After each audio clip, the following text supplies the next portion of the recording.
Usap-usapan ngayon sa social media ang ibinahaging post ng comedian at actor na si Dennis Padilla matapos niyang ilantad ang legal na hakbang ng kanyang anak na si Claudia Barreto tungkol sa paggamit ng kanyang apelyido. Sa Instagram post ni Dennis nitong June 8, ibinahagi niya ang larawan ng isang legal na document na kung nagpapakita ng petisyon ni Claudia Isabel Barreto Valdivia upang alisin ang Valdivia sa kanyang pangalan at gamitin na lamang ang pangalang Claudia Isabel Barreto.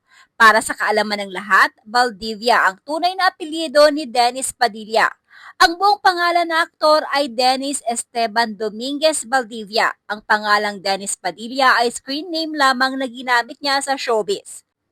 Bilang pagpapatuloy sa screen name ng kanyang ama na si Dencio Padilla na ang tunay na pangalan ay Prudencio Valdivia. Batay sa dokumentong ibinahagi ni Dennis kabilang sa mga respondents ng petisyon ng Office of the Solicitor General and Local Civil Registrar ng Quezon City at Muntinlupa City, pati na rin ang Philippine Statistics Authority o PSA.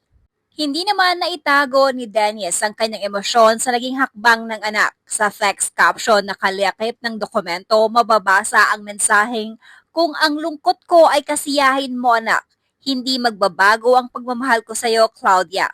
Papa." Sa hiwalay na caption ng kanyang Instagram post, sinabi rin ng aktor, "Love you, Chloe. I respect your decision. Malungkot lang talaga." Marami naman sa netizens ang nagpahayag ng iba't ibang reaksyon tungkol sa usapin. May ilan na nakisimpatya kay Dennis at nagsabing masakit para sa isang ama ang makitang alisin ng anak ang kanyang apelyido. Samantala, meron ding nagsabing dapat igalang ang personal na desisyon ni Claudia lalo na kung ito ang sa tingin niya ay makakabuti para sa kanyang sarili.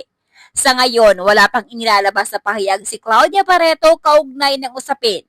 Hindi rin malinaw kung ano ang naging dahilan ng paghahain ng petisyon upang baguhin ang kanyang legal na pangalan.